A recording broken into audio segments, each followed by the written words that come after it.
in the intersection. And so over the 1.4 million miles that we've driven, we're now even more confident that this technology can't get out into the world soon enough, just from the safety benefits. So in this video, the white box is where GPS would tell you it is, and the silver car is where it really is in the world. And that would have been a bad day. So you can't just trust GPS. We all know that, right? We've been downtown and seen when GPS tells us we're a block off from where we really are. The way this works is that our cars have a map, they have the sensors they see in the moment, and then they match the two. Much like if you've ever taken a tracing of a drawing, you know where the drawing paper was when you started. Except they do this at 10 times per second. And so we know very precisely where the cars are. After a year and a half, we said, we've got this. This technology, it's not done. It's going to be hard to do, but we're going to get to the point where it can become a product. And so we started to think about what should that product be. So it's very geometric. The car understands there's a big truck to its right, and so it would shift a little to the left to make passengers feel more comfortable. And it would do things to try and make other drivers better too. So here it realizes that it's in a blind spot of another vehicle, hits the brakes and slows down a little bit. Now unfortunately, in a very robotic kind of way, it falls into the blind spot of the car behind it, has to hit the brakes and fall out from that too. But overall, it worked really quite well. And we got to the point where these vehicles out in testing, this is at our closed test site in the Central Valley of California.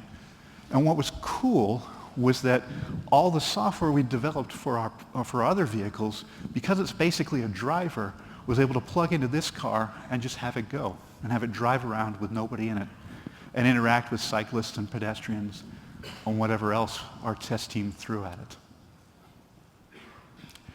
To make this happen, we had to build an unprecedented level of sensing into the vehicle. So our cars use a combination of lasers, camera, and radar data to see the world around them. And when we look at the laser data, it looks like this. So we can see right up to the skin of the vehicle and on the ground around the vehicle. And then we have peripheral vision out 360 degrees to 70 meters. And as the car needs to focus down the road, it can actually zoom in and see 200 meters away, things like buildings or streets or oncoming cars. And armed with this ability to perceive the world, we could then start to think about how does the car drive.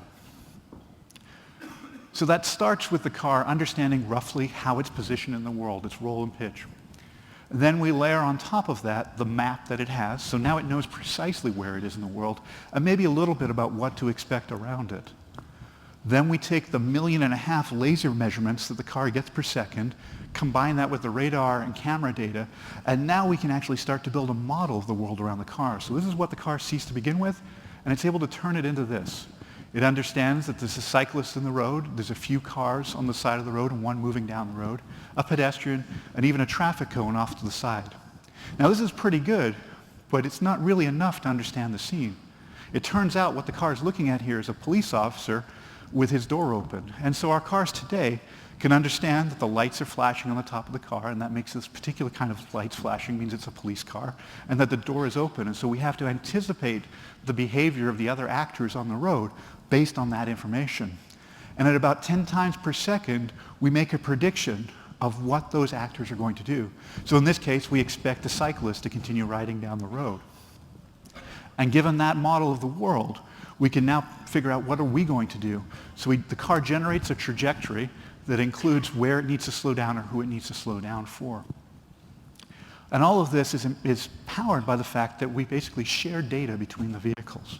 So at the coarsest level, this means that one of our vehicles sees construction, tells our data center, that tells another vehicle, and now it can be in the left lane and avoid navigating the construction. Much more interestingly than that, our cars have seen thousands and thousands of cars on the road and thousands of pedestrians on the road.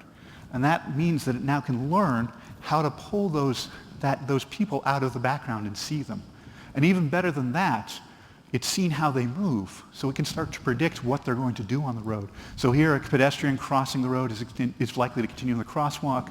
A cyclist riding down the side of the road is going to continue riding down the side of the road and maybe bump out for cars.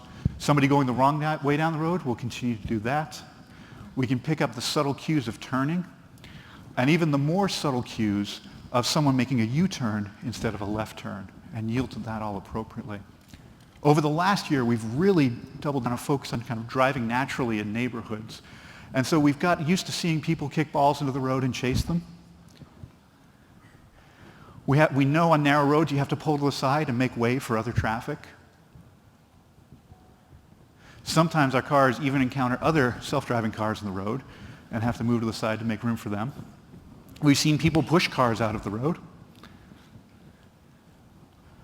We know that if a lane is blocked, that those vehicles have to go somewhere. So here, a car slows down to make room for the cyclists and not pinch them up against that parked truck. And we've had people come out and play with us with their cars. We love that. And we even make room for big transit vehicles and others as they're making their way through traffic. Now overall, this works really quite well, and we've done a while ago at night. Let me set this up for you. This is our car coming to an intersection, and it's driving along, and the little blue thing you can see in the image at the top there is a bicyclist. And if you squint at the camera engine at the bottom, you might be able to see it as well. So let me let the video play. We're going along, cyclist swerves, out of nowhere, somebody comes in the other direction. And the car, all by itself, hit the brakes, saw that cyclist coming, and avoided him. And this is how it played out. So the car is driving along. It clearly sees the cyclist to the left, but probably unlike any of you, it also saw the pedestrian crossing the street to our left, and it saw another car on the other side of the intersection, and you may have missed that there was actually a car coming in the direct lane adjacent to us.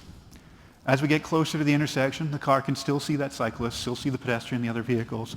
And as soon as that other cyclist, the second cyclist here, pops around the corner, it begins reacting to it, slowing down, making space, and the cyclist goes on his way. And ironically enough, continues biking down the wrong side of the road. Gotta love people. Now this isn't, of course, the weirdest things we've seen on the road. A little over a year and a half ago, our car was in Mountain View and did this. Came around a corner, and what you're looking at here is a duck and a woman in an electric wheelchair with a broom chasing it in the road.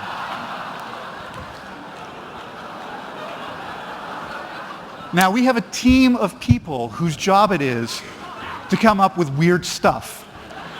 And they didn't come up with this. And you know, I looked at the DMV handbook, and there's no page in there about woman with duck in road. And this really highlights part of the challenge, is that our vehicles have to generalize what they have seen and be able to deal with unusual situations. In this case, what we call it is anomaly detection. So it looks out, it sees this thing happening in front of it, and it knows that's not normal.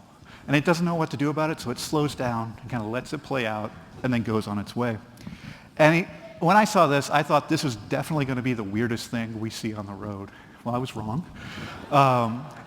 So since then, we've seen people play Frogger with our car. Please don't. And then, you know, honestly, Austin kind of takes the cake. So here, we're at an intersection. That's 1, 2, and wait for it. That's 3 cars going the wrong way down the road all at once. That was fantastic.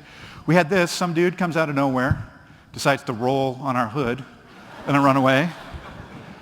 And then this is great. So, you know, people are interested in our car and want to see how it reacts. So this guy was apparently so excited that he came running out without his clothes on. So really, I just want to say thank you, Austin, for keeping it weird. Really, really appreciate it. So the number one question that I get to the point where the driving was, and we started here because it's the easiest situation to drive in, because all the traffic's going in the same direction. It's all moving about the same speed. The road doesn't change shape quickly. And then we moved to driving on boulevards, where the cars are still separated. We have to add in cross traffic and traffic lights, but it's comparatively easy. And then we moved into residential streets. And here these look easy, but the stakes are high here, right? Because we live there. And people are close to the road, and it matters. And then finally, we moved into driving in urban centers. And here, everything is so compact. Cars are coming from every which way. There's all kinds of traffic, pedestrians, and mixed interactions going on. And this is kind of the hardest type of driving. So when we think about the technology rolling out over time, we imagine we're going to find places where the weather is good, where the roads are easy to drive, and they come there first. And then once we get confidence with that, we'll move to more and more challenging locations.